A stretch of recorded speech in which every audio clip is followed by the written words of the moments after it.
Hello, my name is Yaroslav and I'm a Ruby on Rails consultant. Every day I help my clients solve all kinds of problems while building their Ruby on Rails applications. And I created this platform, SupeRails, as a way to summarize all my learnings and share them with you so that it is easier for you and faster to solve all the same problems that I did. That's why I have the tagline, learn 10 times faster than I did.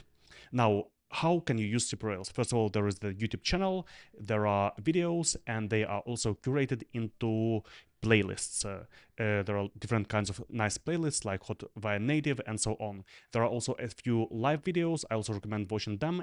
They're not visible in the video section, so you can see them here. Now, if you open any video on YouTube, most likely you will see this ads before watching the video, and it kind of ruins the experience. So I recommend using SupeRails.com to view all the content.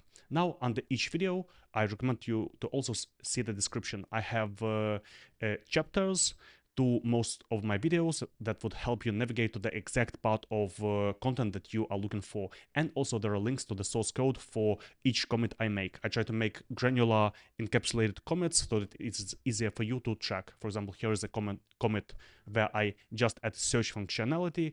Here's another commit where I just add styling functionality. So it is easier for you to learn step by step. Now, going back to SupeRails, here I have not just all the same content that is on YouTube. Again, here you don't see any ads, it is better curated, and also there is exclusive content. So here are the pro videos available only on SupeRails, and in general all the content that I create is first available on SupeRails.com and then maybe a few weeks later on YouTube. So if you are looking for the freshest and most exclusive knowledge, come to SupeRails. Also, there is the GitHub account, github.com/cosigo, where there is the source code of all my episodes. You can just go to the source code of any episode that you can find number 4. So here you see episode 207.